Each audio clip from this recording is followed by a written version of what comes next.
Well, hello everybody. It's finally Friday, June the 5th, and we are getting ready to kick off one of the biggest tournaments on the East Coast, which would be the Big Rock tournament down to Morehead City. We'll give you some details at the end of today's segments. But first, we got to talk about what's going on with our local fishing as the wind has thawed out a little bit. Some great offshore fishing, a little bit of other stuff going on too. I'll be back to tell you all about it when I come back. Hi, I'm Captain Jay Cudworth of the Kokomo with Paradise Dolphin Cruises at Safe Harbor Marina in Wanchese. I want to invite you to take a ride out on the Roanoke Sound to see the majestic bottlenose dolphins up close. As a native, I'll be telling you stories from these waters as a boy growing up in Wanchese. Nature and history have combined to make this area unique, and I love sharing this special place with special people. So come on aboard with me and my crew and experience the real beauty of the Outer Banks. For more information, go online to ParadiseDolphinCruises.com. Again, this is Captain Jay. I look forward to seeing you soon.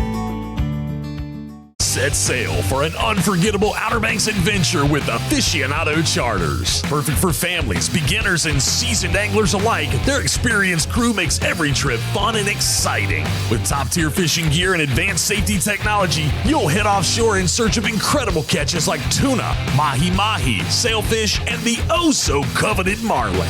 As one of the longest operating charter boats on the East Coast, they know where the fish are biting. Plan your next adventure today at aficionadocharters.com and get ready to reel in the fun. So we always start down in Hatteras. My buddies down there, they had good dolphin fishing, or mahi, whichever you want to call them. They had a few blackfin tunas, and they had a few wahoos, and they continue to get a blue marlin bite or two along the way. You know, we throw that out like it's no big deal, but anytime you can go out and catch a 12-foot long fish, and mostly they let them go, they release them. That's a great day of fishing. Their inshore boats continue to catch red drum and bluefish, and I think most of that red drum fishing is sight casting. In other words, they find a school on top, and then they approach carefully, and they cast to them. That's really fun when you can do that. The bluefish, I'm not as sure of. I don't know if that's sight casting. It could be. It might be regular old trolling, but the fishing has been good for the guys and girls down to Hatteras. Oregon Inlet Fleet had a banner day yesterday on yellowfin tuna. And I mean, several of the boats got their limits and we're back to the dock early. That's old school. Yellowfin tunas averaging 40 pounds, 45 pounds a piece. And line the docks up with them. Not everybody had them because the fleet went in two different directions. But even the boats that went the other direction had a few yellowfins, and then they had some wahoo, some mahi, and some blue marlin and sailfish bites. So all in all, it was good fishing and a good day for the Oregon Inlet Fleet. Their inshore boats have been struggling a little bit. We went from last week where we had unlimited Taylor bluefish, bonita mackerel, Spanish mackerel, and it got a little bit pickier. But then late in the day yesterday, the Spanish mackerel bite picked up, and a few of the boats that slipped outside the inlet caught some cobias. And that I forgot to mention that in the Hatteras report. So both of those were really godsends to the fleet because they've been struggling a little bit around the inlets. In the surf fishing, I would have to just say it's slow. I did not see any great reports. Although the sea mullet on Hatteras Island saved the day again, like they often do.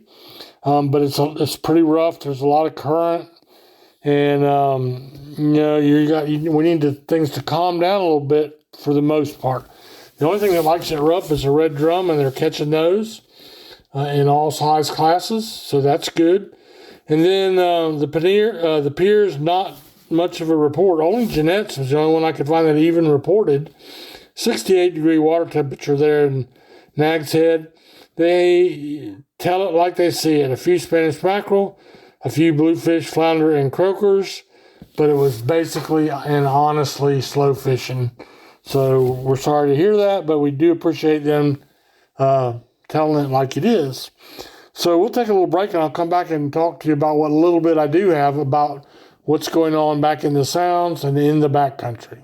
At Fishing Unlimited on the Nags Head Manio Causeway, not only can you get stocked up with all the bait, tackle, and amenities necessary to fish, but you can also be your own captain. That's right. At Fishing Unlimited, you can rent one of their spacious pontoon boats to go fishing, crabbing, dolphin watching, or just to cruise the Roanoke Sound. It's family fun at its finest. Half-day and full-day rentals are available. Be your own captain at Fishing Unlimited on the Nags Head Manio Causeway. All right, so in the backcountry, there's some expert level, and I'm not trying to be funny, but if you're really on your game, like a guide, a professional guide or whatever, there have been some big drum back in the Sound, and there's been some gray trout back in the Sound, that being more from the middle to the western side of the Sound. And then down Hatteras Way and behind Ocracoke, they're catching a few puppy drum and a few sheephead and a few black drum.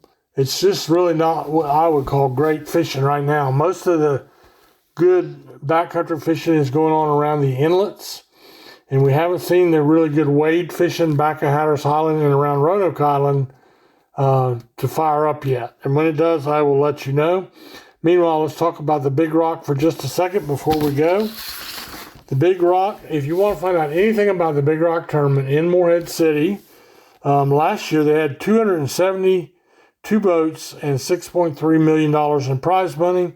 But go to thebigrock.com, thebigrock.com, and you can follow along all week. You can see who's in the tournament and who's registered to fish and what the prizes are and what's been weighed. Saturday will be the ladies' tournament, a single day for the Kelly Wagner. And then they'll do some other stuff on Sunday with rules and registration and prayer breakfast and whatnot. And then starting Monday, you fish 4 out of 6 days between Monday and Saturday. You pick them. No weather committees like the good old days. It's just 4 out of 6 days. And may the best man or woman win. There's been some people who've really had some career-changing, life-changing wins, like my old buddy Ron Whitaker on the release. I think he's won it twice. But anyway, that's all coming up. And then we'll be getting back to the Hatteras Marlin Club, and I'll be down there for that tournament around the 21st of June, and then, of course, our Pirates Cove stuff will be coming up as well. So I hope you have a great day, and I hope the wind continues to lay down. It looks like we're going to have a clear weekend, so it'll probably be a good day for getting out to the beach. I do hope the good Lord blesses you richly today.